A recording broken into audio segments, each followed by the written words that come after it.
आधा आपका धन्यवाद देती हूँ कि आपने हमारे YouTube और Spotify चैनल्स को लाइक, शेयर, सब्सक्राइब किया और वहां अपने कमेंट्स और सुझाव लिखे। आज हम बात करेंगे एजुकेशन पर, उच्च शिक्षा पर।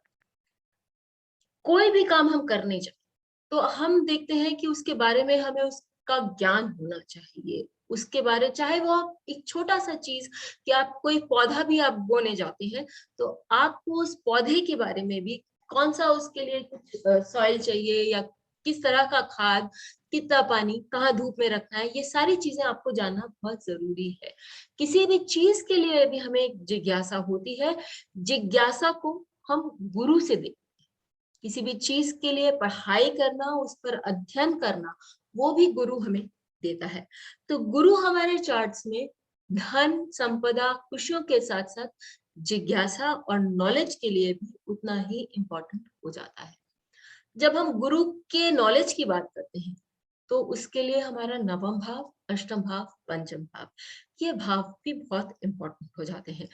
तो जब हम एजुकेशन की बात कर रहे हैं तो D1 और D24, क्योंकि D24 आपके एजुकेशन को बताता है। इन सब को साथ लेते हुए आगे चलते हैं और देखते हैं कि एजुकेशन यानी उच्च शिक्षा और शिक्षा से गुरु का क्या महत्व दिखाई देता है। सबसे पहले, जैसे मैंने आपको बताया कि गुरु आपके नॉलेज यानी आपकी जो बुद्धि है उसके बारे में बताता है। आपको किसी भी विषय में कितना नॉलेज है, उस चीज का ज्ञान हमें गुरु की जो पोजीशन है उससे मिलता है। गुरु आपके मन में जो चल रहा है या आपके दिमाग में जो आइडियाज आ रहे हैं वो बताता है। गुरु तत्व जो है वो फैलाव का तत्व है और आइडियाज जो है वो धीरे धीरे आपके मन में उपजती हैं और उसके बाद वो फैलती जाती हैं और आपके मन में वो उसको लेके उधेड़ बुन होता है कि क्या सही क्या गलत, और क्या सही क्या गलत इसका भी जो पहचान है वो भी गुरु आपको देते हैं। तो क्योंकि गुरु आपके नवम भाव के, काल पुरुष के नवम भाव के स्वामी है, तो दूध का दूध और पानी का पानी करने की क्षमता भी गुरु देते हैं। किसी भी चीज पर एनालिसिस करना और उसका एक लॉजिकल कंक्लूजन ड्रॉ करना, उस पर एक निष्कर्ष पर आना कि हाँ, हम इस यदि कुछ करें तो ये सही होगा कि नहीं। अब जो लोग इकोनॉमिक्स पढ़ते हैं या उसमें अब ज्यादा उच्च शिक्षा प्राप्त करना चाहते हैं, या जो लोग MBA करते हैं, या फिर जो लोग डेटा एनालिसिस करते हैं, उनके लिए भी बहुत अच्छा होना जरूरी है। क्योंकि जब आप किसी चीज को, डेटा को पढ़ते हैं तो शायद आम आदमी उस डेटा से बहुत कुछ निकाल ना पाए, उसके लिए खाली वो फिगर्स हो या स्टेटमेंट्स हो, लेकिन जिसको वो पढ़ना आता है उसके लिए उस डेटा को समझकर और उसका एक निष्कर्ष निकालना बहुत आसान हो जाता है। ये लॉजिकल माइंड, ये एनालिटिकल माइंड हमें गुरु देते हैं और इसके साथ यदि मंगल भी जुड़ जाए तो आप उस निष्कर्ष को अच्छे से समझ सकते हैं। उसका अध्ययन करने के बाद आप उस पर एक राय कायम कर सकते हैं और उसको इम्प्लीमेंट भी कर सकते हैं। इनफैक्ट आप ये समझ सकते हैं कि यदि आपने इस आइडिया को, इस डेटा से जो मिला आपको अनुभव है, उसको यदि आप इम्प्लीमेंट करेंगे तो आगे चलकर आपके लाइफ में क्या चेंजेस होंगे, या आप जिस प्रोजेक्ट पर काम कर रहे हैं वो प्रोजेक्ट क्या रंग लाएगा। इस पर भी मैंने एक वीडियो बनाया है, गुरु और मंगल की युति पर। तो यदि आप देखना चाहें, इस पॉइंट को समझना चाहें तो वहां विस्तार से समझ सकते हैं। फिर हम देखते हैं कि गुरु आपको विल पावर देता है। जी, आपके पास आइडियाज बहुत अच्छे हैं, आपका जो दिमाग है वो बहुत तेज है, पैनी बुद्धि है, कुछ भी करना चाहे आप कर सकते हैं, लेकिन आप में आलस्य है, आप नहीं करना चाहते हैं, या आप में वो विल पावर नहीं है कि किसी भी चीज पर आप ध्यान से, एकाग्र चित्त से वो काम करें और उससे एक बहुत अच्छा फायदा उठाएं। आप मारी क्यूरी का एग्जाम्पल ले लीजिए, या एल्बर्ट आइंस्टाइन का एग्जाम्पल लीजिए, या सुभाष चंद्र बोस जी का एग्जाम्पल लीजिए। विषम परिस्थितियां उनके जीवन में कम नहीं आई, लेकिन क्योंकि उनका गुरु अच्छा था, गुरु तत्व बहुत सुंदर था, इसके लिए चाहे जो भी हो, घर छोड़ना पड़ा, देश छोड़ना पड़ा, लोगों के साथ लोगों की बहुत सारी उटपटांग बातें या बदतमीजियां सहन करनी पड़ी, लेकिन या लोगों के द्वारा आघात जो उनको मिला, खासकर सुभाष चंद्र बोस जी को, तो उन सब को परे रखते हुए अपने ध्येय पर कायम होकर आगे बढ़ते चलना, ये चीज भी हमें गुरु देता है। दूसरों की परवाह न करना, क्योंकि द्वादश भाव जो है वो आपका व्यय भाव है, जहां आप बिना कुछ संकोच के आगे बढ़ सकते हैं। गुरु व्यय भाव के भी स्वामी है, तो कहीं ना कहीं मेडिटेशन करने के लिए, कहीं ना कहीं हायर एजुकेशन के लिए आपको उस भाव का भी उपयोग करना पड़ता है। फिर हम देखते हैं कि कौन से भाव हमारे लिए इम्पोर्टेंट है। सबसे पहले हायर एजुकेशन के भाव, पंचम भाव और नवम भाव। पंचम भाव इसके लिए आ जाता है क्योंकि वो नवम से नवम है, भावत भावम के अंतर्गत, और इसके लिए पंचम भाव जो जो चीज नवम भाव दिखाते हैं अपने आप पर्टिकुलरली, वो पंचम भाव में भी उसका कई हद तक, कई दूर तक हमें उसका रिफ्लेक्शन नजर आता है। पंचम भाव और नवम भाव की जो का जो तत्व है वो भी एक ही हमें नजर आएगा। फिर इंटेलिजेंस, वापस गुरु पंचम भाव और नवम भाव दोनों भावों के कारक भी हैं, और पंचम भाव आपने जो एजुकेशन प्राप्त करी है उससे आपने क्या निष्कर्ष निकाला है, आपका ज्ञान कितना बड़ा है वो बताता है। और नवम भाव, जैसे मैंने आपको पहले बताया, गुरु का भाव है कालपुरुष कुंडली में, तो नवम भाव ये बताता है कि आप उसमें दूध का दूध पानी का पानी, या आप उसमें अंतर कैसे कर पाएंगे कि ये आपके लिए सही है या आपके लिए गलत है। जब हम हायर एजुकेशन के लिए जाते हैं या हम रिसर्च के लिए जाते हैं, तो बहुत सारी चीजें, बहुत सारे टॉपिक्स हमारे पास सामने आते हैं, वहां हमें कुछ चीजों को ग्रहण करना पड़ता है या कुछ चीजों को सही मानना पड़ता है और उनको पकड़कर आगे बढ़ना पड़ता है, और बाकी को छोड़ देना पड़ता है। तो क्या पकड़े क्या छोड़े, उसका भी विवेक यदि व्यक्ति के अंदर है तो उसका नवम भाव पंचम भाव बहुत अच्छे से काम कर रहा है। जो हमारा अष्टम भाव है, यदि जो लोग रिसर्च के लिए जाते हैं उनके लिए अष्टम भाव बहुत जरूरी हो जाता है। इससे पहले नवम भाव के लिए एक बात और, आप यदि कुछ बोलना चाहते हैं, आप यदि किसी प्रोफेशन में प्रोफेसर बनना चाहते हैं, आप किसी टॉपिक को लेकर आगे रिसर्च करके उसको पढ़ाना भी चाहते हैं, तो उसके लिए आपका थर्ड हाउस और नाइन्थ हाउस दोनों स्ट्रांग होना बहुत इंपॉर्टेंट है, क्योंकि आप तभी कोई कुछ बोल पाएंगे, तभी कुछ समझा पाएंगे जब आप में वो ज्ञान होगा। तो नवम भाव आपका ज्ञान दर्शाता है और तृतीय भाव आपकी वाक शक्ति दर्शाती है।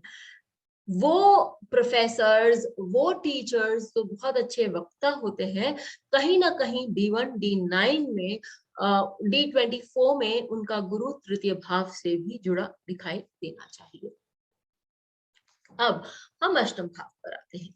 अष्टम भाव आपके पूर्वाभास का भाव है। अष्टम भाव आपके इंस्टिंक्ट्स का भाव है। तो जब हम किसी चीज पर रिसर्च कर रहे होते हैं, अंदर से कोई शक्ति हमें बोलती है कि हाँ ये डायरेक्शन सही है या ये डायरेक्शन गलत है, तो वो पूर्वाभास आपको अष्टम भाव से दिखाई देता है। यदि आपका गुरु अष्टम भाव से जुड़ा हुआ है या सूर्य आपका अष्टम भाव से जुड़ा हुआ है, तभी आप एक अच्छा रिसर्च करने में सक्षम हो सकते हैं। अष्टम भाव आपको एकांत देता है। किसी भी अच्छी चीज को करने के लिए या कोई भी पढ़ाई सीरियसली करने के लिए हमें एक एकांत की आवश्यकता होती है। व्यक्ति अकेले बैठकर जितनी पढ़ाई कर सकता है या जितना मनन कर सकता है, वो चार लोगों के बीच में नहीं कर सकता, और अष्टम भाव वो एकांत दिखाता है।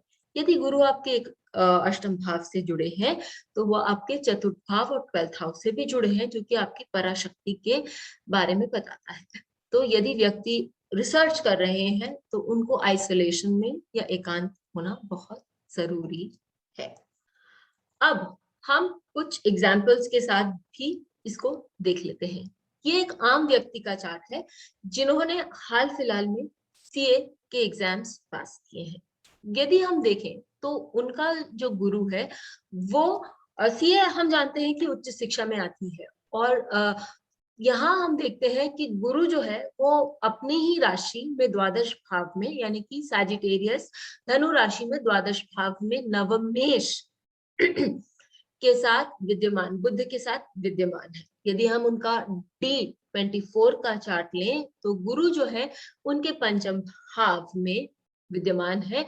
उनका D24 का जो लग्न है वो वृषभ लग्न है और D24 के जो नवमेश है वो शनि है। शनि नवम भाव को भी गुरु जो है वो नवम भाव को भी दृष्ट कर रहे हैं क्योंकि वो पंचम भाव में बैठे हैं और शनि गुरु की राशि में बैठने के कारण, मीन राशि में बैठने के कारण गुरु को भी दृष्ट करते हैं और गुरु भी शनि को दृष्ट करते हैं। ये गुरु शनि का जो कॉम्बिनेशन वो व्यक्ति को प्रैक्टिकल बनाता है और प्रैक्टिकल कामों में उनको उनकी जो आइडियाज होती हैं उसको इम्प्लीमेंट करने में या उसको लागू करने में बहुत सहायक है। तो इस पर भी हम एक वीडियो बनाएंगे, लेकिन आगे बढ़ते हैं और देखते हैं नेताजी सुभाष चंद्र बोस का चार्ट।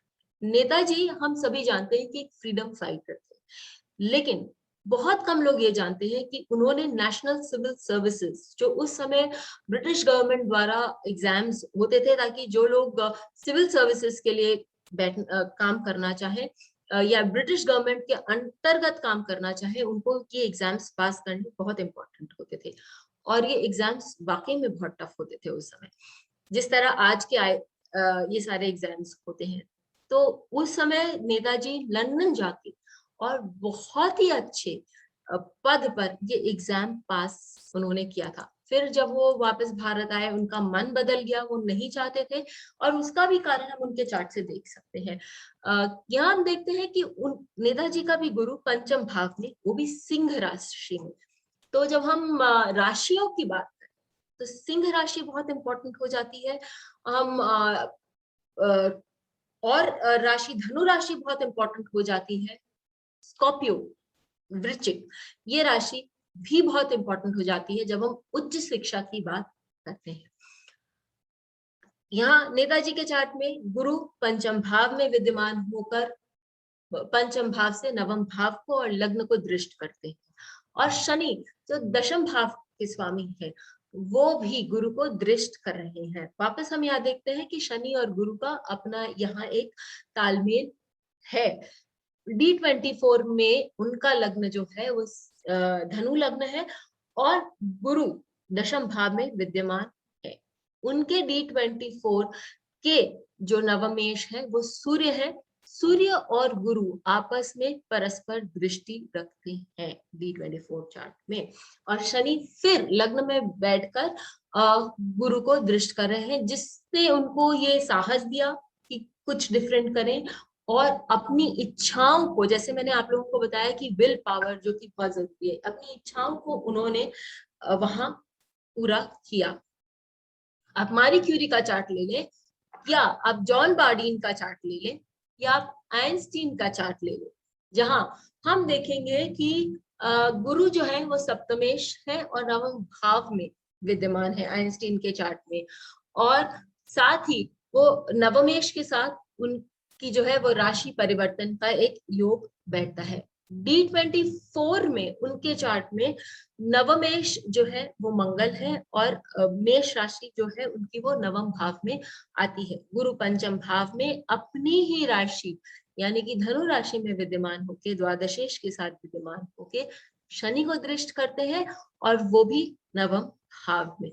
शनि नीच का है D24 में, लेकिन फिर भी उनको वो आइडियाज देता है, उनको वो काम करने की शक्ति देता है, जिसके कारण वो फादर ऑफ मॉडर्न फिजिक्स कहलाते हैं। एडुकेशन के हिसाब से गुरु आपको बहुत क्षमता देते हैं, आपको बहुत बुद्धिमत्ता देते हैं। तो जब हम एडुकेशन की बात कर रहे हैं, हमें D10, D24 और D1 में गुरु की पोजिशंस और परस्पर D1 और D24 में भी उनके परस्पर पोजीशंस भी देख लेने चाहिए, उससे भी बहुत सारी बातें साफ में नजर आती है।